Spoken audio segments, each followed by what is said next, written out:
আমন্ত্রণ সবাইকে আমাদের গল্প স্বল্পের আজকের আয়োজনে। আমাদের আজকের গল্প ফেলুদা সমগ্র ১ থেকে সত্যজিৎ রায়ের বাদশাহী আংটি। বাবা যখন বললেন তোর ধীরু কাকা অনেক দিন থেকে বলছেন, তাই ভাবছি এবার পুজোর ছুটিটা লখনৌতে কাটিয়ে আসি। তখন আমার মনটা খারাপ হয়ে গিয়েছিল। আমার বিশ্বাস ছিল লখনৌটা বেশ বাজে জায়গা। অবশ্যই বাবা বলেছিলেন ওখান থেকে আমরা হরিদ্বার, লক্ষ্মণ ঝুলাও ঘুরে আসব। আর লক্ষ্মণ ঝুলাতে পাহাড়ও আছে, কিন্তু সে আর কদিনের জন্য। এর আগে প্রত্যেক ছুটিতে দার্জিলিং না হয় পুরী গিয়েছি। আমার পাহাড়ও ভালো লাগে, আবার সমুদ্রও ভালো লাগে।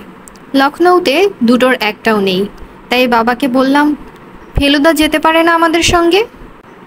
ফেলুদা বলে ও কলকাতা ছেড়ে যেখানেই যাক না কেন, ওকে ঘিরে নাকি রহস্যজনক ঘটনা সব গজিয়ে ওঠে। আর সত্যি, দার্জিলিংয়ে যেবার ও আমাদের সঙ্গে ছিল, ঠিক সেবারই রাজেনবাবুকে জড়িয়ে সেই অদ্ভুত ঘটনাগুলো ঘটল। তেমন যদি হয় তাহলে জায়গা ভালো না হলেও খুব ক্ষতি নেই। বাবা বললেন, ফেলু তো আসতেই পারে, কিন্তু ও যে নতুন চাকরি নিয়েছে, ছুটি পাবে কি? ফেলুদাকে লখনৌয়ের কথা বলতেই ও বলল, 58-এ গিয়েছিলাম ক্রিকেট খেলতে। জায়গাটা নেহাত ফেলনা নয়। বড়াই মামবড়ার ভুলভুলাইয়ার ভেতরে যদি ঢুকিস তো তোর চোখ আর মন একসঙ্গে ধাঁধিয়ে যাবে। নবাব বাদশাহের কি ইমাজিনেশন ছিল! বাপরে বাপ! তুমি ছুটি পাবে তো? ফেলুদা আমার কথায় কান না দিয়ে বলল, আর শুধু ভুলভুলাইয়া কেন, গুমতি নদীর ওপর মাংকি ব্রিজ দেখবি, সেপাইদের কামানের গোলায় বিধ্বস্ত রেসিডেন্সি দেখবি। রেসিডেন্সি আবার কি? সেপাই বিদ্রোহের সময় যারা সৈনিকদের ঘাঁটি ছিল, ওটা কিচ্ছু করতে পারেনি। ঘেরাও করে গোলা দেগে ঝাঁঝরা করে দিয়েছিল সেপাইরা। 2 বছর হলো চাকরি নিয়েছে ফেলুদা, কিন্তু প্রথম বছর কোনো ছুটি নেয়নি বলে 15 দিনের ছুটি পেতে ওর কোনো অসুবিধা হলো না। এখানে বলে রাখি, ফেলুদা আমার মাসতুতো দাদা। আমার বয়স 14 আর ওর 27। ওকে কেউ কেউ বলে আধপাগলা, কেউ কেউ বলে খামখেয়ালি, আবার কেউ কেউ বলে কুঁড়ে। আমি কিন্তু জানি ওই বয়সে ফেলুদার মতো বুদ্ধি খুব কম লোকের হয়, আর ওর মনের মতো কাজ পেলে ওর মতো খাটতে খুব কম লোক পারে। তাছাড়া ও ভালো ক্রিকেট জানে, প্রায় 100 রকম ইনডোর গেম বা ঘরে বসে খেলা জানে, তাসের ম্যাজিক জানে, একটু একটু হিপনোটিজম জানে, ডান হাত আর বাঁ হাত 2 হাতেই লিখতে জানে। আর ও যখন স্কুলে পড়তো তখনই ওর মেমোরি এত ভালো ছিল যে ও 2বার রিডিং পড়েই পুরো দেবতার গ্রাস মুখস্থ করেছিল। কিন্তু ফেলুদার যেটা সবচেয়ে আশ্চর্য ক্ষমতা, সেটি হলো ও বিলিতি বই পড়ে আর নিজের বুদ্ধিতে দারুণ ডিটেকটিভের কাজ শিখে নিয়েছে। তার মানে অবশ্যই এই নয় যে চোর ডাকাত খুনি এইসব ধরার জন্য পুলিশ ফেলুদাকে ডাকে। ও হলো যাকে বলে শখের ডিটেকটিভ। সেটা বোঝা যায় যখন একজন অচেনা লোককে একবার দেখেই ফেলুদা তার সম্বন্ধে অনেক কিছু বলে দিতে পারে। যেমন লখনৌ স্টেশনে ট্রেন থেকে নেমে ধীরু কাকাকে দেখেই ও আমায় ফিসফিস করে বলল, তোর কাকার বুঝি বাগানের শখ? আমি যদিও জানতাম ধীরু কাকার বাগানের কথা, ফেলুদার কিন্তু মোটেই জানার কথা নয়।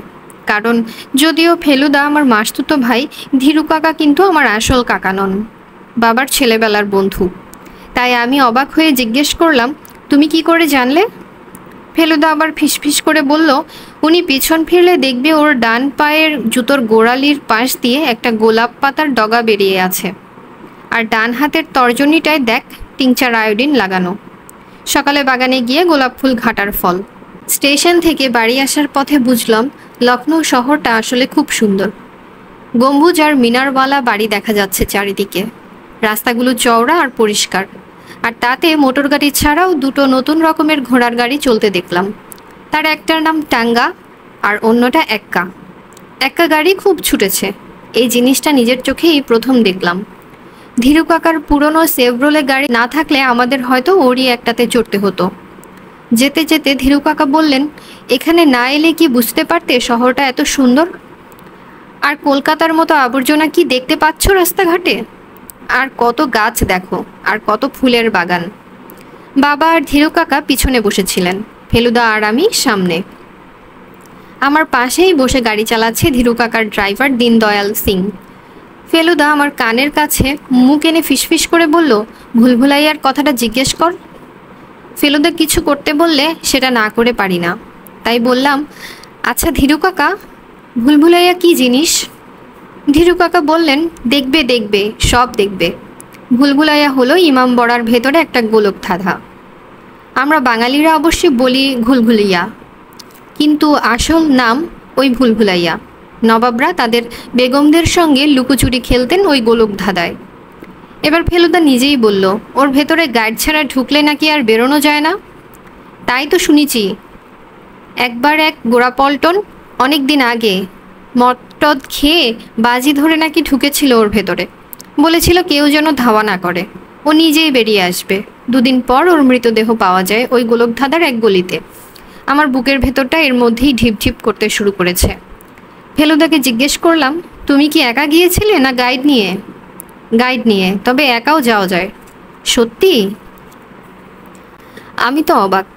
তবে ফেলুদার পক্ষে কিছুই অসম্ভব নয়। কি করে একা যাওয়া যায় ফেলুদা? ফেলুদার চোখটা ঢুলু ঢুলু করে ঘাড়টা দুবার নাড়িয়ে চুপ করে গেল। বুঝলাম ও আর কথা বলবে না। এখন ও শহরের পথঘাট, বাড়িঘর, লোকজন, এক্কা টাঙ্গা সব খুব মন দিয়ে লক্ষ্য করছে। ধীরু কাকা 20 বছর আগে লখনৌতে প্রথম আসেন উকিল হয়ে, সেই থেকে এখানেই আছেন এবং এখন নাকি ওর বেশ নামডাক। কাকিমা 3 বছর হলো মারা গেছেন, আর ধীরু কাকার ছেলে জার্মানির ফ্রাঙ্কফার্ট শহরে চাকরি নিয়ে চলে গেছেন। ওর বাড়িতে এখন উনি থাকেন, ওর পেয়ারা জগমোহন থাকে, আর রান্না করার বাবুর্চি আর একটা মালি। ওর বাড়িটা যেখানে, সে জায়গাটার নাম সেকান্দারবাগ। স্টেশন থেকে প্রায় 3.5 মাইল দূরে। বাড়ির সামনের গেটের উপর লেখা DK Sanyal MA BLB advocate. Gate দিয়ে ঢুকে খানিকটা নুড়ি পাথর ঢালা রাস্তার পর একতলা বাড়ি, আর রাস্তার দুদিকে বাগান। আমরা যখন পৌঁছলাম তখন মালি লন মোয়ার দিয়ে বাগানের ঘাস কাটছে। দুপুরে খাওয়া দাওয়ার পর বাবা বললেন, ট্রেন জার্নি করে এসেছো আজ, আর বেরিও না, কাল থেকে শহর দেখা শুরু করা যাবে। তাই সারা দুপুর বাড়িতে বসে ফেলুদার কাছে তাসের ম্যাজিক শিখেছি।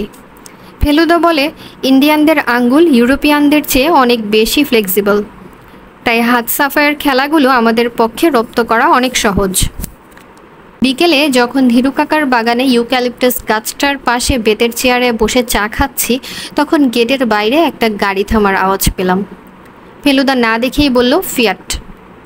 তারপর রাস্তার পাথরের উপর দিয়ে খচমচ খচমচ করতে করতে ছাই রঙের স্যুট পরা একজন ভদ্রলোক এলেন। চোখে চশমা, রং ফর্সা, আর মাথার চুলগুলো বেশিরভাগই সাদা, কিন্তু তাও দেখে বোঝা যায় যে বয়স বাবাদের চেয়ে খুব বেশি নয়। ধীরু কাকা হেসে নমস্কার করে উঠে দাঁড়িয়ে প্রথমে বললেন, জগমোহন, और एक कुर्सी लाओ। তারপর বাবার দিকে ফিরে বললেন, আলাপ করিয়ে দিই, ইনি ডক্টর শ্রীবাস্তব, আমার বিশিষ্ট বন্ধু। আমি আর ফেলুদা দুজনেই চেয়ার ছেড়ে উঠে দাঁড়িয়েছিলাম। ফেলুদা ফিসফিস করে বলল, নার্ভাস হয়ে আছে, তোর বাবাকে নমস্কার করতে ভুলে গেল। ধীরু কাকা বললেন, শ্রীবাস্তব হচ্ছেন অস্টিওপ্যাথ, আর একবারে খাস লখনৌইয়া। ফেলুদা চাপা গলায় বলল, অস্টিওপ্যাথ মানে বুঝলি? আমি বললাম, না, হাড়ের ব্যারামের ডাক্তার। অস্টিও আর অস্থি, মিলটা লক্ষ্য করিস? অস্থি মানে হাড়, সেটা জানিস তো? তা জানি। আরেকটা বেতের চেয়ারে এসে পড়াতে আমরা সকলেই বসে পড়লাম। ডক্টর শ্রীবাস্তব হঠাৎ ভুল করে বাবার চায়ের পেয়ালাটা তুলে আরেকটু হলেই চুমুক দিয়ে ফেলতেন। এমন সময় বাবা একটু খুক খুক করে কাশাতে আই এম সো সরি বলে রেখে দিলেন। ধীরু কাকা বললেন, আজ যেন তোমায় একটু বলে মনে হচ্ছে, কোনো কঠিন কেস টেস দেখে এলে নাকি? বাবা বললেন, ধীরু, তুমি বাংলায় বলছো, উনি বাংলা বোঝেন বুঝি? ধীরু কাকা হেসে বললেন, ওরে বাবা, বোঝেন বলে বোঝেন, তোমার বাংলা আবৃত্তি একটু শুনিয়ে দাও না। শ্রীবাস্তব যেন একটু অপ্রস্তুত হয়েই বললেন, আমি বাংলা মোটামুটি জানি, ট্যাগরও পড়েছি কিছু কিছু। বটে? Yes, great poet. আমি মনে মনে ভাবছি, এই বুঝি কবিতার আলোচনা শুরু হয়। এমন সময় কাপা হাতে তার জন্য ঢালা চায়ের পেয়ালাটা তুলে নিয়ে শ্রীবাস্তব বললেন, কাল রাতে আমার বাড়িতে ডাকু আসিয়াছিল। ডাকু? ডাকু আবার কে? আমাদের ক্লাসে দক্ষিণা বলে একটা ছেলে আছে যার ডাকনাম ডাকু। কিন্তু ধীরু কাকার কথাতেই ডাকু ব্যাপারটা বুঝে নিলাম। সে কি, ডাকাত তো মধ্যপ্রদেশেই আছে বলে জানতাম, লখনৌ শহরে আবার ডাকাত এলো কোত্থেকে? ডাকু বলুন কি চোর বলুন, আমার অঙ্গুরির কথা তো আপনি জানেন মিস্টার সানিয়াল। সেই পিয়ারিলালের দেওয়া আংটি, সেটা কি চুরি গেল নাকি? না না, লেকিন আমার বিশ্বাস কি ওই আংটি নিতেই চোর আসিল। বাবা বললেন, কি আংটি? শ্রীবাস্তব ধীরু কাকাকে বললেন, আপনি বলেন, উর্দু ভাষায় এরা বুঝবে না, আর অত কথা আমার বাংলায় হবে না। ধীরু কাকা বললেন, পিয়ারিলাল শেঠ ছিলেন লখনৌয়ের নামকরা ধনী ব্যবসায়ী, যাতে গুজরাটি, এককালে কলকাতায় ছিলেন, তাই বাংলাও অল্প অল্প জানতেন। ওর ছেলে মহাবীরের যখন 12 কি 13 বছর বয়স, তখন তার একটা কঠিন হাড়ের ব্যারাম হয়। শ্রীবাস্তব তাকে ভালো করে দেন। পিয়ারিলালের স্ত্রী নেই, 2 ছেলের বড়টি টাইফয়েডে মারা যায়। তাই বুঝতেই পারছো, সবে ধন নীলমণিটিকে মৃত্যুর দরজা থেকে ফিরিয়ে আনার জন্য শ্রীবাস্তবের উপর পিয়ারিলালের মনে একটা গভীর কৃতজ্ঞতা বোধ ছিল। তাই মারা যাবার আগে তিনি তার একটা বহুমূল্য আংটি শ্রীবাস্তবকে দিয়ে যান। বাবা বললেন, কবে মারা গেছেন ভদ্রলোক? শ্রীবাস্তব বললেন, লাস্ট জুলাই, 3 মাস হলো। মে মাসে ফার্স্ট হার্ট অ্যাটাক হলো, তাতেই প্রায় চলে গিয়েছিলেন। সেই টাইমে আংটি দিয়েছিলেন আমায়, দেবার পরে ভালো হয়ে উঠলেন। তারপর জুলাই মাসে সেকেন্ড অ্যাটাক হলো, তখনও আমি দেখা করতে গিয়েছিলাম। 3 দিন চলে গেল। এই দেখুন। শ্রীবাস্তব তার কোটের পকেট থেকে একটা দেশলাইয়ের বাক্সর চেয়ে একটু বড় নীল রঙের ভেলভেটের একটা কৌটো বার করে ঢাকনাটা খুলতেই তার ভেতরটায় রোদ পড়ে রামধনুর 7টা রঙের একটা চোখ ঝলসানো ঝিলিক খেলে গেল। তারপর শ্রীবাস্তব এদিক ওদিক দেখে সামনে ঝুঁকে পড়ে খুব সাবধানে ডান হাতের বুড়ো আঙুল আর তার পাশের আঙুল দিয়ে আলতো করে ধরে আংটিটা বার করলেন। দেখলাম আংটিটার উপরে ঠিক মাঝখানে একটা প্রায় 4 আনির সাইজের ঝলমলে পাথর, নিশ্চয়ই হিরে, আর তাকে ঘিরে লাল নীল সবুজ সব আরও অনেকগুলো ছোট ছোট পাথর। এত অদ্ভুত সুন্দর আংটি আমি কোনোদিনও দেখিনি। ফেলুদার দিকে আর চোখে চেয়ে দেখি সে একটা শুকনো ইউক্যালিপটাসের পাতা নিয়ে কানের মধ্যে ঢুকিয়ে সেটাকে পাকাচ্ছে, যদিও তার চোখটা রয়েছে আংটির দিকে। বাবা বললেন, দেখে তো মনে হয় জিনিসটা পুরনো, এর কোনো ইতিহাস আছে নাকি? শ্রীবাস্তব একটু হেসে আংটিটা বাক্সে পুরে বাক্সটা পকেটে রেখে চায়ের পেয়ালাটাকে আবার হাতে তুলে নিয়ে বললেন, তা একটু আছে। এর বয়স 300 বছরের বেশি। এ আংটি ছিল আওরঙ্গজেবের। বাবা চোখ কপালে তুলে বললেন, বলেন কি, আমাদের আওরঙ্গজেব বাদশাহ, শাহজাহানের ছেলে আওরঙ্গজেব? শ্রীবাস্তব বললেন, হ্যাঁ, তবে আওরঙ্গজেব তখনও বাদশাহ বানেনি।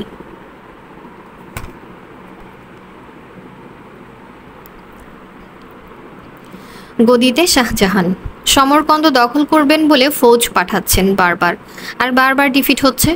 একবার আওরঙ্গজেবের আন্ডারে ফৌজ গেল, আওরঙ্গজেব মার খেলেন, খুব হয়তো মরেই যেতেন। এক সেনাপতি সেভ করলো। আওরঙ্গজেব নিজের হাত থেকে আংটি খুলিয়ে তাকে দিলেন। বাবা, এই যে একেবারে গল্পের মতো। হ্যাঁ, আর পিয়ারিলাল ওই আংটি কিনলেন ওই সেনাপতির এক বংশধরের কাছ থেকে আগ্রাতে। দাম কত ছিল তা পিয়ারিলাল বলেননি, তবে that big stone is diamond. আমি যাচাই করিয়ে নিয়েছি, বুঝতেই পারছেন কত দাম হবে।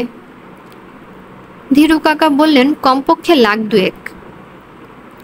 আওরঙ্গজেব না হয়ে যদি জাহান্নান খা হতো, তাহলেও 1,02,000 হতো নিশ্চয়ই। শ্রীবাস্তব বললেন, তাই তো বলছি, কালকের ঘটনার পর খুব আপসেট হয়েছি। আমি একলা মানুষ, রোগী দেখতে হামেশাই বাইরে যাচ্ছি। আর যদি পুলিশকে বলি কাল আমি বাইরে গেলে রাস্তায় কেউ যদি ইটপাটকেল ছুঁড়ে মারে। একবার ভেবেছিলাম কি কোনো ব্যাংকে রেখে দিই, তারপর ভাবলাম এত সুন্দর জিনিস বন্ধুবান্ধবকে দেখিয়েও আনন্দ, ওর জন্যই তো রেখে দিলাম নিজের কাছে। ধীরু কাকা বললেন, অনেককে দেখিয়েছেন ও আংটি? মাত্র 3 মাস হলো তো পেলাম, আর আমার বাড়িতে খুব বেশি কেউ তো আসে না। যারা এলেন বন্ধুলোক ভদ্রলোক তাদেরই দেখিয়েছি। সন্ধ্যা হয়ে এসেছে, ইউক্যালিপটাসের মাথায় একটু রোদ লেগে আছে, তাও বেশিক্ষণ থাকবে না। শ্রীবাস্তবকে দেখছিলাম, কিছুতেই স্থির হয়ে বসে থাকতে পারছিলেন না। ধীরু কাকা বললেন, চলুন ভিতরে গিয়ে বসা যাক। ব্যাপারটা নিয়ে একটু ভাবা দরকার। আমরা সবাই বাগান ছেড়ে বৈঠকখানায় বসলাম। ফেলুদাকে দেখে মনেই হচ্ছিল না যে ওর এই আংটির ব্যাপারটা একটু ইন্টারেস্টিং লাগছে। ও সোফাতে বসেই পকেট থেকে তাসের প্যাকেট বার করে হাত সাফাই প্র্যাকটিস করতে লাগলো। বাবা এমনিতে বেশি কথা বলেন না, কিন্তু যখন বলেন তখন বেশ ভেবেচিন্তে ঠান্ডা মাথায় বলেন। বাবা বললেন, আচ্ছা, আপনি কেন ভাবছেন যে আপনার ওই আংটিটা নিতেই ওরা এসেছিল?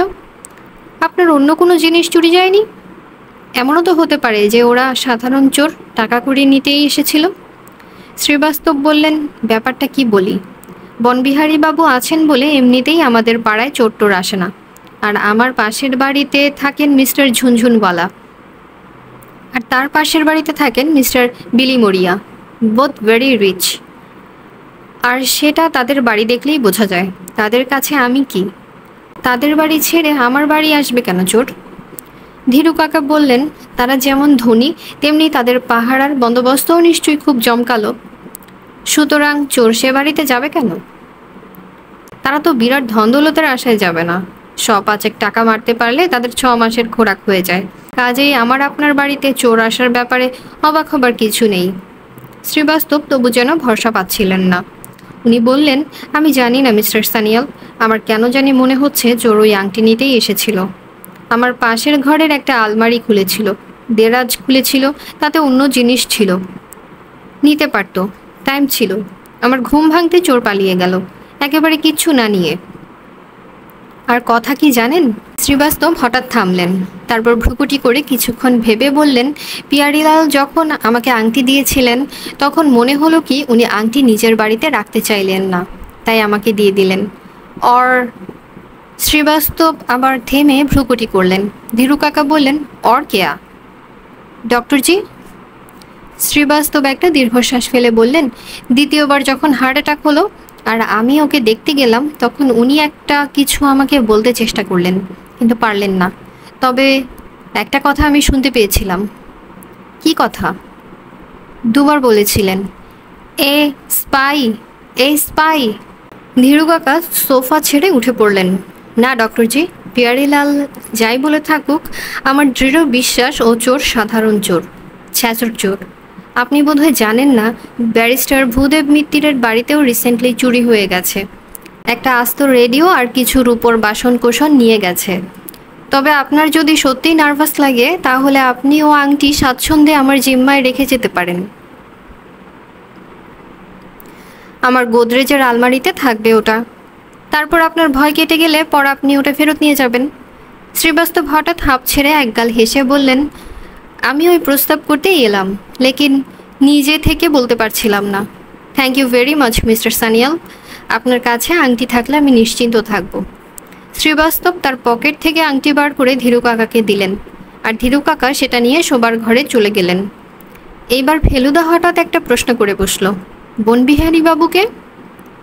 পার্ডন? শ্রীবাস্তব বোধহয় একটু অন্যমনস্ক ছিলেন। ফেলুদা বলল, আপনি বললেন না যে বনবিহারী বাবু পাড়ায় আছেন বলে চোট্টোর আসে না, এই বনবিহারী বাবুটিকে পুলিশ টুলিশ নাকি? শ্রীবাস্তব হেসে বললেন, ও নো নো, পুলিশ না, তবে পুলিশের বাড়া। ইন্টারেস্টিং লোক, আগে বাংলাদেশে জমিদারি ছিল, তারপর সেটা গেল, আর উনি একটা ব্যবসা শুরু করলেন, বিদেশে জানোয়ার চালান দেবার ব্যবসা। জানোয়ার? বাবা আর ফেলুদা একসঙ্গে প্রশ্ন করল। হ্যাঁ, টেলিভিশন, সার্কাস, চিড়িয়াখানা এইসবের জন্য এদেশ থেকে অনেক জানোয়ার চালান যায় ইউরোপ, আমেরিকা, অস্ট্রেলিয়া এইসব জায়গায়। অনেক ইন্ডিয়ান এই ব্যবসা করে। বনবিহারী বাবু ওতে অনেক টাকা করেছিলেন, তারপর রিটায়ার করে এখানে চলে এলেন আজ 2-3 বছর। আর আসার সময় সঙ্গে সঙ্গে কিছু জানোয়ার নিয়ে এসে একটা বাড়ি কিনে সেখানে একটা ছোটোখাটো চিড়িয়াখানা বানিয়ে নিলেন। বাবা বললেন, বলেন কি, ভারী অদ্ভুত তো। হ্যাঁ, আর ওই চিড়িয়াখানায় স্পেশালিটি হলো কি, ওর প্রত্যেক জানোয়ার হলো ভারী ভারী। কি বলে? হিংস্র? হ্যাঁ হ্যাঁ, হিংস্র। লখনৌতে এমনিতেই যে চিড়িয়াখানাটা আছে সেটা শুনেছি খুব ভালো। ওখানে বাঘ সিংহ নাকি খাঁচায় থাকে না, জাল দিয়ে ঘেরা দ্বীপের মতো তৈরি করা আছে, তার মধ্যে মানুষের তৈরি পাহাড় আর গুহার মধ্যে থাকে ওরা। তার উপর আবার এই প্রাইভেট চিড়িয়াখানা। শ্রীবাস্তব বললেন, ওয়াইল্ড ক্যাট আছে ওর কাছে? হায়না আছে, কুমির আছে, স্করপিয়ন আছে, আওয়াজ শোনা যায়, চোর আসবে কী করিয়ে? এরপরে আমি যেটা জিজ্ঞেস করতে যাচ্ছিলাম, ফেলুদা আমার আগেই সেটা জিজ্ঞেস করে ফেলল। চিড়িয়াখানাটা একবার দেখা যায় না? ধীরু কাকা ঠিক এই সময়ে ঘরে ফিরে এসে বললেন, সে তো খুব সহজ ব্যাপার, যে কোনো দিন গেলেই হলো। উনি মানুষটি মোটেই হিংস্র নন। শ্রীবাস্তব উঠে পড়লেন, বললেন, লাটুস রোডে আমার এক পেশেন্ট আছে, আমি চলি। আমরা সবাই শ্রীবাস্তবের সঙ্গে গেটের বাইরে অবধি গেলাম। ভদ্রলোক সকলকে গুড নাইট করে ধীরু কাকাকে আবার ধন্যবাদ জানিয়ে ওর ফিয়াট গাড়িতে উঠে চলে গেলেন। বাবা আর ধীরু কাকা বাড়ির দিকে রওনা দিলেন। ফেলুদা সবে একটা সিগারেট ধরাতে যাচ্ছে, এমন সময় হুশ করে একটা কালো গাড়ি আমাদের সামনে দিয়ে শ্রীবাস্তবের গাড়ির দিকে চলে গেল। ফেলুদা বলল, স্ট্যান্ডার্ড হেরাল্ড, নম্বরটা মিস করে গেলাম। আমি বললাম, নম্বর দিয়ে কী হবে? মনে হলো শ্রীবাস্তবকে ফলো করেছে। রাস্তায় ওদিকটা কেমন অন্ধকার দেখছিস? ওইখানে গাড়িটা ওয়েট করছিল, আমাদের গেটের সামনে গিয়ার চেঞ্জ করলো, দেখলি না? এই বলে ফেলুদা রাস্তা থেকে বাড়ির গেট থেকে প্রায় 50 গজ দূরে। আমার আন্দাজ আছে, কেননা আমি স্কুলে অনেকবার 100 ইয়ার্স দৌড়েছি। ধীরু কাকার বৈঠকখানায় বাতি জ্বলছে, জানালা দিয়ে ভিতরের দরজাটাও দেখা যাচ্ছে। বাবা আর ধীরু কাকাকে দরজা দিয়ে ঘরে ঢুকতে দেখলাম। ফেলুদা দেখি হঠাৎ থমকে দাঁড়িয়ে সেই জানালার দিকে দেখছে। ওর চোখে ভ্রুকুটি আর দাঁত দিয়ে ঠোঁট কামড়ানোর ভাবটা দেখে বুঝলাম ও চিন্তিত। জানিস তোপসে, আমার ডাক নাম কিন্তু আসলে ওটা নয়। ফেলুদা তপেশ থেকে তোপসে করে নিয়েছে। আমি বললাম, কি? আমি থাকতে এ ভুলটা হবার কোনো মানে হয় না। কি ভুল? ওই জানালাটা বন্ধ করে দেওয়া উচিত ছিল। গেট থেকে জানালা দিয়ে ঘরের ভিতরটা পরিষ্কার দেখা যায়। ইলেকট্রিক লাইট হলে তাও বা কথা ছিল, কিন্তু তোর কাকা আবার লাগিয়েছেন ফ্লুওরেসেন্ট। তাতে কি হয়েছে? তোর বাবাকে দেখতে পাচ্ছিস? শুধু মাথাটা। উনি যে চেয়ারে বসে আছেন, ওই চেয়ারে 10 মিনিট আগে কে বসেছিল? ডক্টর শ্রীবাস্তব। আংটির কৌটোটা তোর বাবাকে দেওয়ার সময় উনি উঠে দাঁড়িয়েছিলেন, মনে পড়ে? এর মধ্যেই ভুলে যাব? সেই সময় এই গেটের কাছে কেউ থেকে থাকলে তার পক্ষে ঘটনা দেখে ফেলা অসম্ভব নয়। এই রে, কিন্তু কেউ যে এসেছিল সেটা তুমি ভাবছো কেন? ফেলুদা নিচু হয়ে নুড়ি পাথরের উপর একটা ছোট্ট জিনিস তুলে আমার দিকে এগিয়ে দিল। হাতে নিয়ে দেখলাম সেটা একটা সিগারেটের টুকরো। মুখটা ভালো করে লক্ষ্য কর। আমি সিগারেটটা চোখের খুব কাছে নিয়ে এলাম, আর রাস্তার ল্যাম্পের অল্প আলোতেই যা দেখবার সেটা দেখে নিলাম। ফেলুদা হাত বাড়িয়েই সিগারেটটা ফেরত নিয়ে নিল। কি দেখলি? চারমিনার। আর যে লোকটা খাচ্ছিল তার মুখে পান ছিল, তাই পানের দাগ লেগে আছে। ভেরি গুড, চ ভেতরে চ। রাত্রে শোবার আগে ফেলুদা ধীরু কাকার কাছ থেকে আংটিটা চেয়ে নিয়ে সেটা আরেকবার ভালো করে দেখে নিল। ওর যে পাথর সম্বন্ধে এত জ্ঞান ছিল সেটা আমি জানতাম না। ল্যাম্পের আলোতে আংটিটা ধরে সেটাকে ঘুরিয়ে ঘুরিয়ে বলতে লাগলো, এই যে নীল পাথরগুলো দেখছিস, এগুলোকে বলে স্যাফায়ার, যার বাংলা নাম নীলকান্তমণি। লালগুলো হচ্ছে চুনি অর্থাৎ রুবি, আর সবুজগুলো পান্না এমারেল্ড। অন্যগুলি যতদূর মনে হচ্ছে পোখরাজ, যার ইংরেজি নাম টোপাজ। তবে আসল দেখবার জিনিস হলো মাঝখানের ওই হিরেটা। এমন হিরে তাতে ধরে দেখার সৌভাগ্য সকলের হয় না। তারপর ফেলুদা আংটিটা বাঁ হাতের করে আঙ্গুলের পাশে আঙ্গুলে পড়ে বলল, আওরঙ্গজেবের আঙ্গুল আর আমার আঙ্গুলের সাইজ মিলে যাচ্ছে, দেখেছিস? সত্যি দেখি ফেলুদার আঙ্গুলে আংটিটা ঠিক ফিট করে গেছে। ল্যাম্পের আলোতে ঝলমলে পাথরগুলির দিকে একদৃষ্টে তাকিয়ে থেকে ফেলুদা বলল, কত ইতিহাস জড়িয়ে আছে এই আংটির সঙ্গে কে জানে। তবে কি জানিস তোপসে, এর অতীতে আমার কোনো ইন্টারেস্ট নেই। এটা আওরঙ্গজেবের ছিল কি আলতামসের ছিল কি আকরম খাঁর ছিল সেটা আনইম্পর্ট্যান্ট। আমাদের জানতে হবে এর ভবিষ্যৎটা কি। আর বর্তমানে কোনো বাবাজি সত্যি করেই এর পেছনে লেগেছেন কিনা, আর যদি লেগে থাকেন তবে তিনি কে এবং তার কেন এই দুঃসাহস। তারপর ফেলুদা আংটি হাত থেকে খুলে নিয়ে আমার হাতে দিয়ে বলল, যা ফেরত দিয়ে আয়, আর এসে জানালাগুলো খুলে দে। পরদিন দুপুরে একটু তাড়াতাড়ি খেয়ে নিয়ে আমরা ইমামবাড়া দেখতে বেরিয়ে পড়লাম। বাবা আর ধীরু কাকা মোটরে গেলেন। গাড়িতে যদিও জায়গা ছিল, তবু ফেলুদা আর আমি দুজনেই বললাম যে আমরা টাঙ্গায় যাব। সে দারুণ মজা। কলকাতায় থেকে তো ঘোড়ার গাড়ি চড়াই হয় না। সত্যি বলতে কি, আমি কোনোদিনই কোনো রকম ঘোড়ার গাড়ি চড়িনি। ফেলুদা অবশ্যই চড়েছে। ও বলল কলকাতার ঠিকা গাড়ির চেয়ে টাঙ্গায় নাকি অনেক বেশি ঝাঁকুনি হয়, আর সেটা নাকি হজমের পক্ষে খুব ভালো। তোর কাকার বাবুর্চি যা ফার্স্ট ক্লাস রাধে, বুঝছি এখানে খাওয়ার ব্যাপারে হিসেব রাখাটা খুব মুশকিল হবে। কাজেই মাঝে মাঝে এই টাঙ্গা রাইডটার এমনিতেই দরকার হবে। নতুন শহরের রাস্তাঘাট দেখতে দেখতে আর টাঙ্গার ঝাঁকুনি খেতে খেতে যে জায়গাটায় পৌঁছলাম, গাড়োয়ানকে জিজ্ঞেস করাতে ও বলল সেটার নাম কাইজারবাগ। ফেলুদা বলল, জার্মান আর উর্দুতে কেমন মিলিয়েছে দেখছিস। নবাবী আমলের যত প্রাসাদ টাসাদ সব নাকি এই কাইজারবাগের আশেপাশেই রয়েছে। গাড়োয়ান এদিক ওদিকে আঙ্গুল দেখিয়ে সব নাম বলে দিতে লাগলো। वो देखिए बादशाह मंजिल है, चादी वाली बरादरी, उसको बोलता लाखों ফটক। কিছু দূর গিয়ে দেখি রাস্তাটা গেছে একটা বিরাট গেটের মধ্য দিয়ে। গাড়োয়ান বলল, রুমি দরওয়াজা। রুমি দরওয়াজা পেরিয়ে মচ্ছি ভবন, আর মচ্ছি ভবনে হলো বড়া ইমাম বড়া। ইমাম বড়ার সাইজ দেখে আমার মুখের কথা বন্ধ হয়ে গেল। এত বড় প্রাসাদ যে হতে পারে সেটা আমার ধারণাই ছিল না। টাঙ্গা থেকেই ধীরু কাকার গাড়িতে দেখতে পেয়েছিলাম। গাড়োয়ানকে ভাড়া চুকিয়ে দিয়ে আমরা বাবাদের দিকে এগিয়ে গেলাম। বাবা আর ধীরু কাকা একজন লম্বা মাঝবয়সী লোকের সঙ্গে কথা বলছেন। ফেলুদা হঠাৎ আমার কাঁধে হাত দিয়ে চাপা গলায় বলল, ব্ল্যাক স্ট্যান্ডার্ড হেরাল্ড। সত্যিই তো, ধীরু কাকার গাড়ির পাশে একটা কালো স্ট্যান্ডার্ড গাড়ি দাঁড়িয়ে আছে। মাডগার্ডে একটা টাটকা ঘষটার দাগ দেখছিস? টাটকা কি করে জানলে? চুনের গুঁড়ো সব ঝরে পড়েনি এখনো, লেগে রয়েছে। রং করা পাঁচিল কিংবা গেটের গায়ে ঘষটে ছিল বোধহয়। আজ সকালে যদি গাড়ি ধোয়া না হয়ে থাকে তাহলে ও দাগ কাল রাত্রে লেগে থাকতে পারে। ধীরু কাকা আমাদের দেখে বললেন, এসো আলাপ করিয়ে দিই, ইনি বনবিহারী বাবু, যার চিড়িয়াখানা আছে। আমি অবাক হয়ে নমস্কার করলাম। ইনি সেই লোক? প্রায় 6 ফুট লম্বা, ফর্সা রং, সরু গোঁফ, ছুচলো দাড়ি, চোখে সোনার চশমা, সব মিলিয়ে চেহারাটা বেশ চোখে পড়ার মতো। আমার পিঠে একটা চাপড় মেরে ভদ্রলোক বললেন, লক্ষণের রাজধানী কেমন লাগছে খোকা? জানো তো রামায়ণের যুগে লখনৌ ছিল লক্ষণাবতী। ভদ্রলোকের গলার আওয়াজও দেখলাম বেশ মানানসই। ধীরু কাকা বললেন, বনবিহারী বাবু চোক বাজারে যাচ্ছিলেন, আমাদের গাড়ি দেখে চলে এলেন। ভদ্রলোক বললেন, হ্যাঁ, দুপুরবেলাটা আমি বাইরে কাজ সারতে বেরোই, সকাল সন্ধে আমার জানোয়ারগুলোর পেছনে অনেকটা সময় চলে যায়। ধীরু কাকা বললেন, আমরা ভাবছিলাম দলে বলে একবার আপনার ওখানে ধাওয়া করব। এদের খুব শখ একবার আপনার চিড়িয়াখানাটা দেখার। বেশ তো, এনি ডে, আজই চলে আসুন না।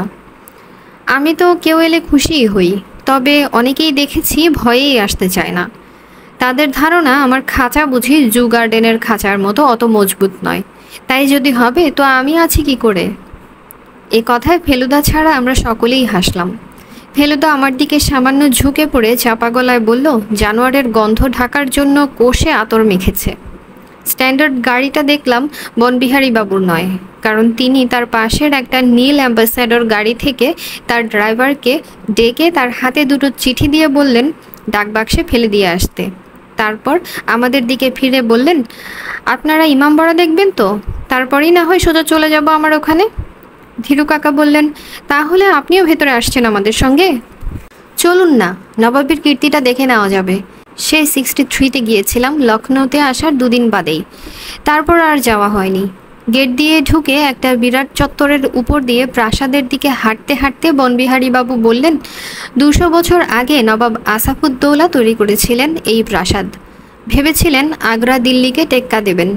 ভারতবর্ষের সেরা প্রাসাদকরণে ওয়ালাদের নিয়ে একটা কম্পিটিশন করলেন। তারা সব নকশা পাঠালো, তার মধ্যে বেস্ট নকশা বেছে নিয়ে হলো এই ইমামবাড়া।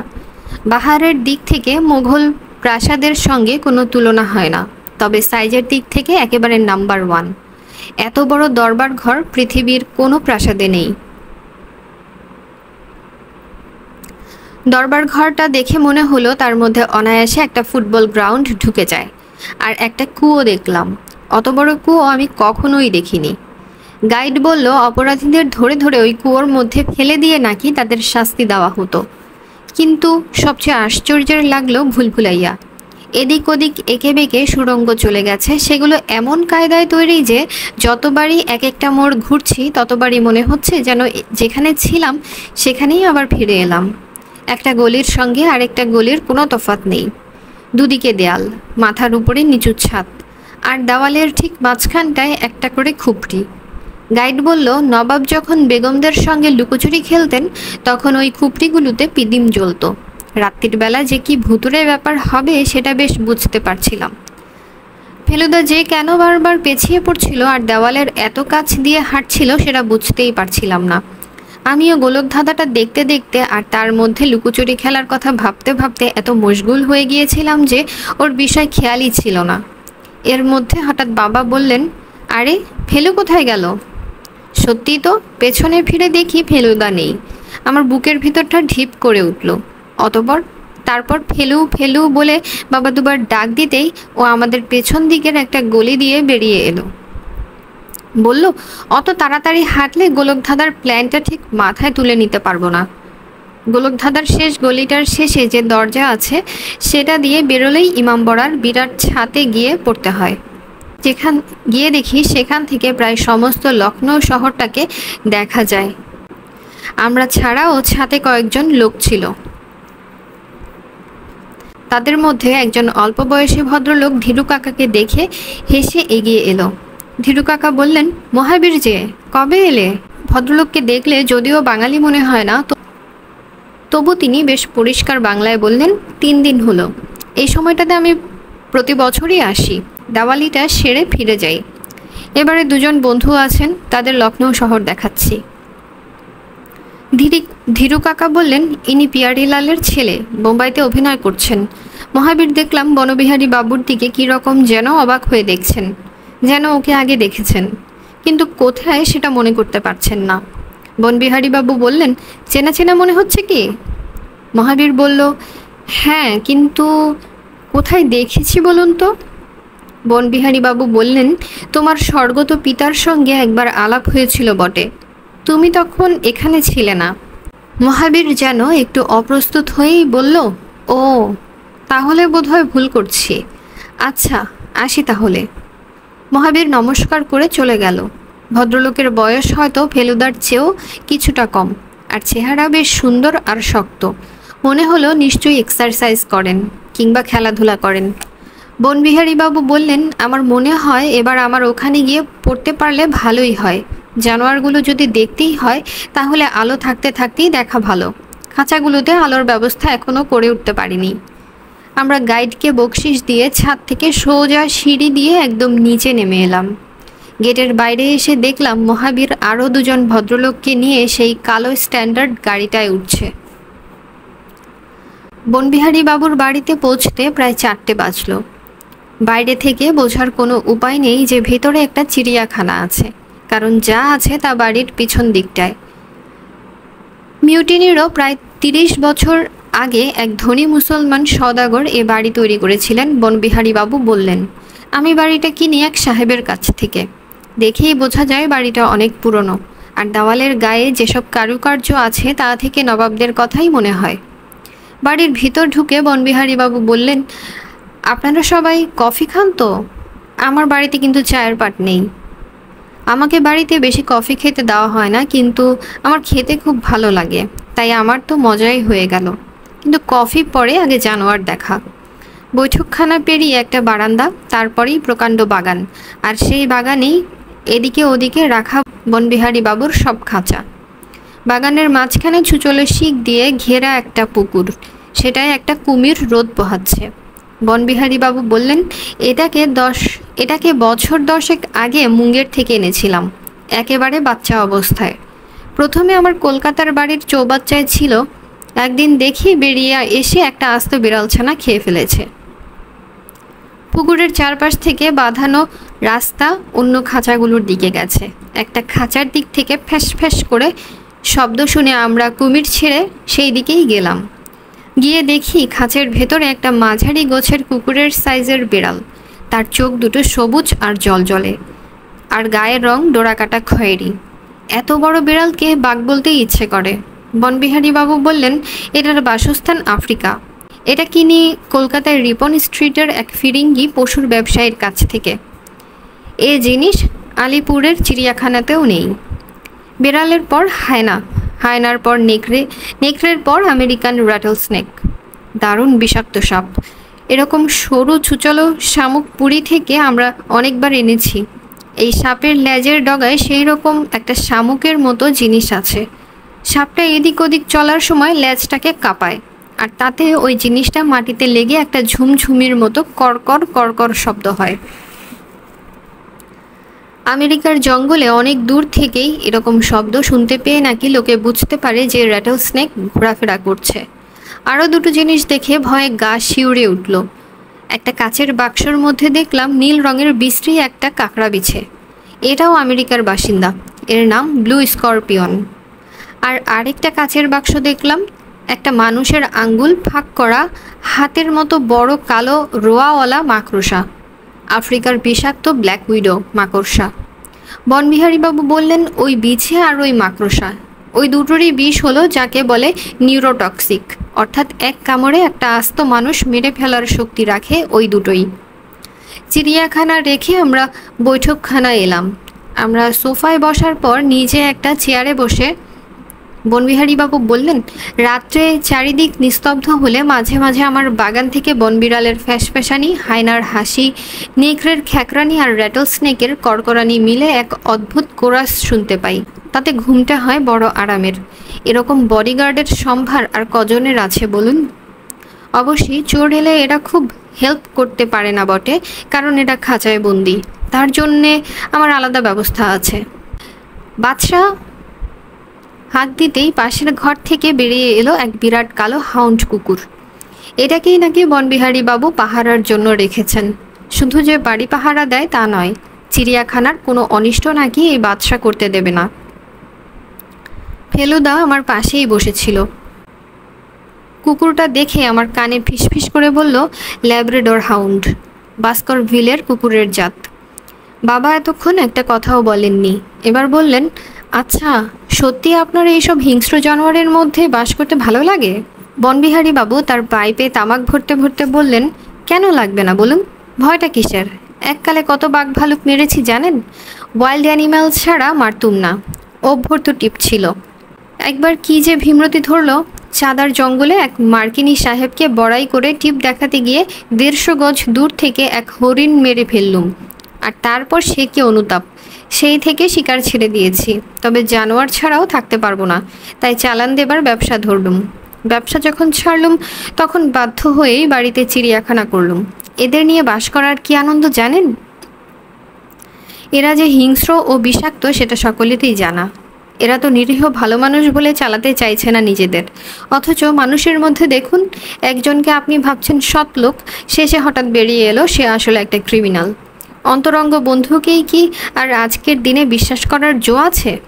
তাই স্থির করেছি জানোয়ার পরিবেষ্টিত হয়েই বাকি জীবনটা কাটাবো, তাতে শান্তি অনেক বেশি। আমি মশাই সাতেও নেই, পাঁচেও নেই, নিজের সম্পত্তি একা নিজে ভোগ করছি, তাতে কে কি ভাবছে না ভাবছে সেই নিয়ে মাথা ঘামিয়ে কি হবে? তবে শুনেছি আমার এই চিড়িয়াখানার দৌলতে পাড়ায় নাকি চুরি চামারি বন্ধ হয়ে গেছে।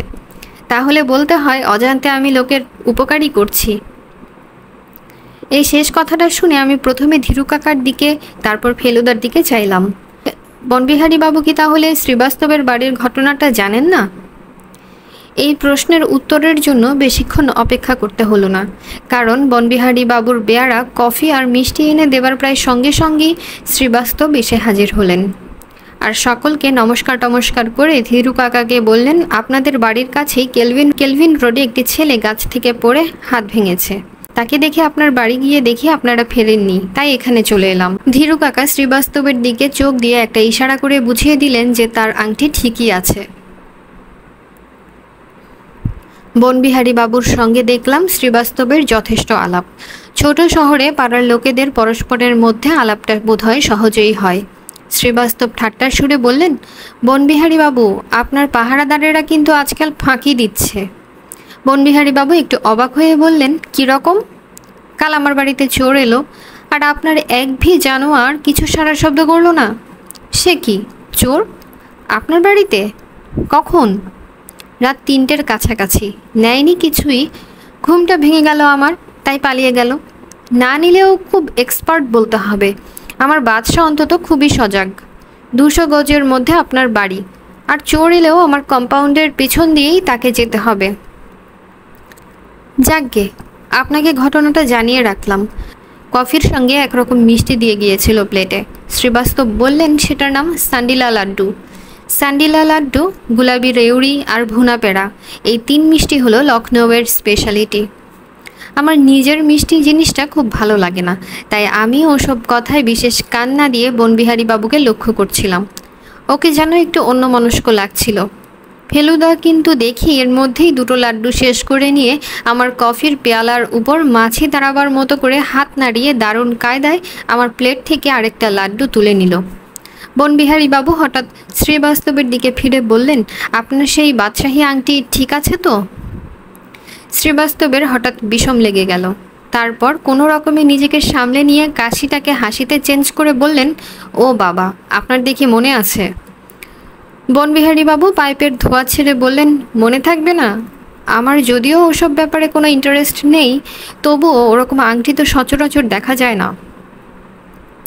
শ্রীবাস্তব বললেন, আংটি ঠিকই আছে, ওর ভ্যালু আমার জানা আছে। বনবিহারী বাবু এবার উঠে পড়ে বললেন, এক্সকিউজ মি, আমার বিড়ালের খাবার সময় হয়ে গেছে। এই কথার পর আর থাকা যায় না, তাই আমরাও উঠে পড়লাম। বাইরে এসে একজন লোককে হাতে একটা ব্যাগ নিয়ে বনবিহারী বাবুর গেট দিয়ে ভেতরে ঢুকতে দেখলাম। তার যে দারুণ মাসল সেটা গায়ে জামা থাকলেও বোঝা যায়। শুনলাম তার নাম নাকি গণেশ গুহ। বনবিহারী বাবু যখন জানোয়ার চালান দেবার কারবার ছিল তখন থেকেই নাকি তিনি আছেন। এখন নাকি চিড়িয়াখানা দেখাশোনা করেন। বনবিহারী বাবু বললেন, গণেশকে ছাড়া আমার চিড়িয়াখানা মেনটেন করা হতো না। ওর ভয় বলে কোনো বস্তুই নেই। একবার ওয়াইল্ড ক্যাটের আঁচড় খাওয়া সত্ত্বেও ও আমার চাকরি ছাড়েনি। আমরা যখন গাড়িতে উঠছি তখন বনবিহারী বাবু বললেন, আপনারা আসাতে খুব ভালো লাগলো, মাঝে মাঝে এসে পড়বেন না হয়। এখন এখানেই আছেন তো? বাবা বললেন, কদিন আছি, তারপর ভাবছি এদের একবার হরিদ্বারটা দেখিয়ে আনবো। বটে, লক্ষ্মণঝোলা থেকে একটা 12 ফুট পাইথনের খবর এসেছে। আমিও তাই একবার ওদিকটায় যাব করছিলাম। শ্রীবাস্তবকে আমরা ওর বাড়ির সামনে নামিয়ে দিলাম। ঠিক সেই সময় বনবিহারী বাবুর বাড়ির দিক থেকে একটা বিকট চিৎকার শুনতে পেলাম। ফেলুদা একটা হাই তুলে বলল, হাইনা। বাপরে, একেই বলে হাইনার হাসি? শ্রীবাস্তব বললেন, তার নাকি প্রথম প্রথম এই হাসি শুনে গা ছমছম করত, এখন অভ্যেস হয়ে গেছে। আপনার বাড়িতে কাল আর কোনো উপদ্রব হয়নি তো? ধীরু কাকা প্রশ্ন করলেন। শ্রীবাস্তব হেসে বললেন, নো নো, নাথিং। আমরা যখন বাড়িতে ফিরলাম তখন প্রায় সন্ধে হয়ে গেছে। গাড়ি থেকে নেমে শুনতে পেলাম দূর থেকে একটা ঢাকঢোলের শব্দ আসছে। ধীরু কাকা বললেন, দেওয়ালির সময় এখানে রামলীলা হয়, এটা তারই প্রিপারেশন হচ্ছে। আমি বললাম, রামলীলা কীরকম? প্রায় 10টা মানুষের সমান উঁচু একটা রাবণ তৈরি করে তার ভিতর বারুদ বোঝাই করা হয়। তারপর 2জন ছেলেকে মেকআপ টেকআপ করে রাম লক্ষ্মণ সাজায়। তারা রথে চড়ে এসে তীর দিয়ে রাবণের দিকে তাক করে মারে, আর সেই সঙ্গে রাবণের গায়ে আগুন লাগিয়ে দেওয়া হয়। তারপর গা থেকে তুবড়ি, হাউই, চরকি, রং মশাল ছড়াতে ছড়াতে রাবণ পুড়ে ছাই হয়ে যায়। সে একটা দেখবার জিনিস।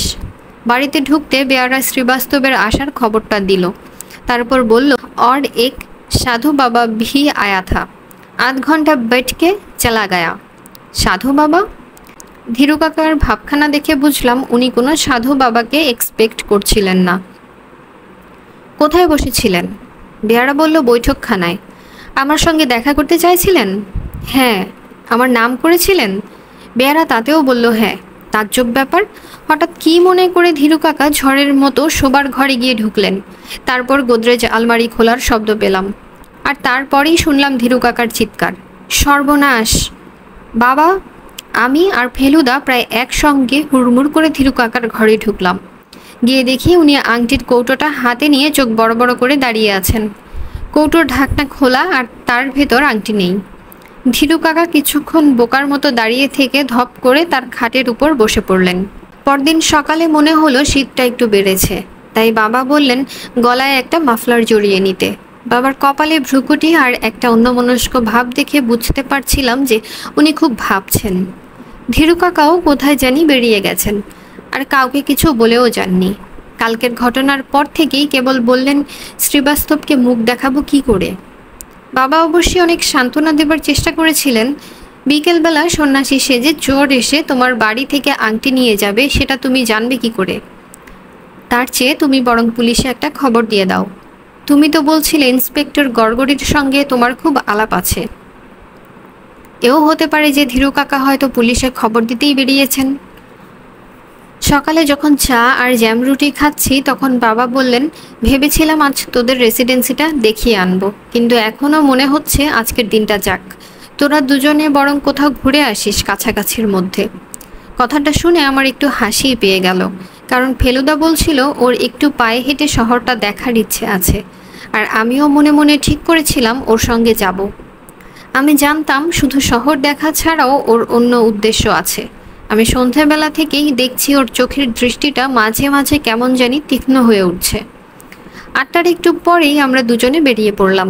গেটের কাছাকাছি এসে ফেলুদা বলল তোকে ওয়ার্নিং দিচ্ছি, বকবক করলে বা বেশি প্রশ্ন করলে তোকে ফেরত পাঠিয়ে দেব। বোকা সেজে থাকবি আর পাশে পাশে হাঁটবি। কিন্তু ধীরু কাকা যদি পুলিশে খবর দেন তাতে কি হলো? ওরা যদি তোমার আগে চোর ধরে ফেলে তাতে আর কি, নিজের নামটা চেঞ্জ করে ফেলবো। ধীরু কাকার বাড়িটা যে রাস্তায় সেটার নাম ফ্রেজার রোড। বেশ নির্জন রাস্তাটা, দুদিকে গেট আর বাগানওয়ালা বাড়ি। তাতে শুধু যে বাঙালিরা থাকে তা নয়, ফ্রেজার রোডটা গিয়ে পড়েছে ডাপলিং রোডে। লখনৌতে একটা সুবিধা আছে, রাস্তার নামগুলো বেশ বড় বড় পাথরের ফলকে লেখা থাকে। কলকাতার মতো খুঁজে বার করতে সময় লাগে না। ডাপলিং রোডটা যেখানে গিয়ে পার্ক রোডে মিশেছে সেই মোড়টাতে একটা পানের দোকান দেখে ফেলুদা হেলতে দুলতে সেটার সামনে গিয়ে বলল मीठा पान है? मीठा पान नहीं बाबूजी, लेकिन मीठा मसाला दे के बना दे नहीं सकता, তাই দিজিয়ে। তারপর আমার দিকে ফিরে বলল বাংলাদেশ ছাড়লেই এই একটা প্রবলেম। পানটা কিনে মুখে পুড়ে দিয়ে ফেলুদা বলল হ্যাঁ ভাই, আমি এ শহরে নতুন লোক, এখানকার রামকৃষ্ণ মিশনটা কোথায় বলতে পারেন? ফেলুদা অবশ্যই হিন্দিতে প্রশ্ন করছিল, আর লোকটাও হিন্দিতে জবাব দিয়েছিল, কিন্তু আমি বাংলাতেই লিখছি। দোকানদার বলল রামকিষাণ মিসির রামকৃষ্ণ মিশন, শহরে একজন বড় সাধু বাবা এসেছেন, আমি তার খোঁজ করছি, শুনলাম তিনি রামকৃষ্ণ মিশনে উঠেছেন। দোকানদার মাথা নেড়ে বিড়বিড় করে কি জানি বলে বিড়ি বাঁধতে আরম্ভ করে দিল, কিন্তু দোকানের পাশে একটা খাটিয়ায় একটা বড় গোফওয়ালা লোক একটা পুরনো মরচে ধরা বিস্কুটের টিন বাজিয়ে গান করছিল। সে হঠাৎ ফেলুদাকে জিজ্ঞেস করলো কারো গোফদারিওয়ালা কালো চশমা পরা সাধু কি? তাই যদি হয় তাহলে তাকে কাল সন্ধেবেলা টাঙ্গার স্ট্যান্ড কোথায় বলে দিয়েছিলাম। কোথায় টাঙ্গার স্ট্যান্ড? এখান থেকে 5 মিনিট, ওই দিকে প্রথম চৌমাথাটায় গেলেই সার গাড়ি দাঁড়ানো আছে, দেখতে পাবেন। শুক্রিয়া। শুক্রিয়া কথাটা প্রথম শুনলাম। ফেলুদা বলল ওটা হলো উর্দুতে থ্যাংক ইউ। টাঙ্গা স্ট্যান্ডে পৌঁছে 7টা টাঙ্গাওয়ালাকে জিজ্ঞেস করার পর 8বারের বার 57 নম্বর গাড়ির গারওয়ান বলল যে গতকাল সন্ধ্যায় একজন গেরুয়া পরা দাড়ি গোফওয়ালা লোক তার গাড়ি ভাড়া করেছিল বটে। কোথায় নিয়ে গিয়েছিলেন সাধুবাবুকে? ফেলুদা প্রশ্ন করল। গারওয়ান বলল স্টেশন। স্টেশন? হ্যাঁ। কত ভাড়া এখান থেকে? 12 আনা। কত টাইম লাগবে পৌঁছতে? 10 মিনিটের মতো। 4 আনা বেশি দিলে 8 মিনিটে পৌঁছে দেবে। ট্রেন পাকারনা হ্যাঁ ক্যা? ট্রেন বলেন ট্রেন, ট্রেন বলে ট্রেন, বড়িয়া ট্রেন, বাদশাহী এক্সপ্রেস। গারওয়ান একটু বোকার মতো হেসে বলল চলিয়ে 8 মিনিট মে পৌঁছা দেंगे। গাড়ি ছাড়বার পর ফেলুদাকে একটু ভয়ে ভয়ে জিজ্ঞেস করলাম সেই সাধু বাবা কি এখনও বসে আছেন স্টেশন আংটি নিয়ে? এটা বলতে ফেলুদা আমার দিকে এমন কটমট করে চাইল যে আমি একেবারে চুপ মেরে গেলাম। কিছুক্ষণ যাবার পরে ফেলুদা গারওয়ানকে জিজ্ঞেস করলো সাধু বাবার সঙ্গে কোনো মালপত্র ছিল কি? গারওয়ান একটুক্ষণ ভেবে বলল মনে হয় একটা বাক্স ছিল, তবে বড় নয়, ছোট। স্টেশনে পৌঁছে টিকিট ঘরের লোক, গেটের চাকর, কুলি টুলি এদের কাউকে জিজ্ঞেস করে কোনো ফল হলো না। রেস্টুরেন্টের ম্যানেজার বাঙালি, তিনি বললেন, আপনি কি পবিত্রানন্দ ঠাকুরের কথা বলছেন, যিনি দেরাদুনে থাকেন? তিনি তো 3 দিন হলেও সবে এসেছেন, তার তো এখনো ফিরে যাবার সময় হয়নি, আর তার সঙ্গে তো দেদার সাঙ্গপাঙ্গ চেলা চামুন্ডা। সবশেষে ফার্স্ট ক্লাস ওয়েটিং রুমের যে দারোয়ান, তাকে জিজ্ঞেস করতে সে বলল, একজন গেরুয়া পরা দাড়িওয়ালা লোক গতকাল সন্ধ্যায় এসেছিল বটে। ওয়েটিং রুমে বসেছিলেন? আগে না, বসেননি, তবে বাথরুমে ঢুকেছিলেন, হাতে একটা ছোট বাক্স ছিল। তারপর? তারপর তো জানি না। সে কি, বাথরুমে ঢোকার পর তাকে আর দেখোনি? দেখেছি বলে তো মনে পড়ছে না। তুমি এখানেই ছিলে তো? তা তো থাকবই, ডুন এক্সপ্রেস আসছে তখন, ঘরে অনেক লোক যে। তাহলে তো খেয়াল করনি। এমনও হতে পারে তো? তা পারে, কিন্তু লোকটার হাবভাব দেখে মনে হলো যে সে বলতে চায় যে সাধু বাবা বেরোলে সে নিশ্চয়ই দেখতে পেত। কিন্তু তাহলে যে সাধু বাবা গেলেন কোথায়? স্টেশন আর বেশিক্ষণ থেকে এ রহস্যের উত্তর পাওয়া যাবে না, তাই আমরা বাইরে বেরিয়ে এলাম। এখানেও বাইরে টাঙ্গার লাইন, আর তারই একটাতে আমরা উঠে পড়লাম। টাঙ্গা জিনিসটাকে আর অবজ্ঞা করতে পারছিলাম না, কারণ 57 নম্বরের গারোয়ান আমাদের ঠিক 7 মিনিট 57 সেকেন্ডে স্টেশনে পৌঁছে দিয়েছিল। এবারেও কিন্তু গাড়ি ছাড়বার পরে আমার মুখ থেকে একটা প্রশ্ন বেরিয়ে পড়ল, সাধু বাবা বাথরুমে গিয়ে ভ্যানিশ করে গেল? ফেলুদা দাঁতের ফাঁক দিয়ে ছিক করে খানিকটা পানের পিক রাস্তায় ফেলে দিয়ে বলল, তা হতে পারে, আগেকার দিনে তো সাধু সন্ন্যাসীদের ভ্যানিশ ট্যানিশ করার ক্ষমতা ছিল বলে শুনেছি। বুঝলাম ফেলুদা কথাটা সিরিয়াসলি বলছে না, যদিও ওর মুখ দেখে সেটা বোঝার কোনো উপায় নেই। স্টেশনের গেট ছাড়িয়ে বড় রাস্তায় পড়তেই একটা ব্যান্ডের আওয়াজ পেলাম। ভোপ্পর ভোপ্পর ভোপ্পর ভোপ্পর আওয়াজটা এগিয়ে আসছে। তারপর দেখলাম আমাদের মতো একটা টাঙ্গা, কিন্তু সেটার গায়ে কাগজের ফুল, বেলুন, ফ্ল্যাগ এইসব দিয়ে খুব সাজানো হয়েছে। বাজনাটা বাজছে একটা লাউড স্পিকারে, আর একটা রঙিন কাগজের গাধার টুপি পরা লোক গাড়ির ভিতর থেকে গোছা গোছা করে কি একটা ছাপানো কাগজ রাস্তার লোকের দিকে ছুঁড়ে দিচ্ছে। ফেলুদা বলল, হিন্দি ফিল্মের বিজ্ঞাপন।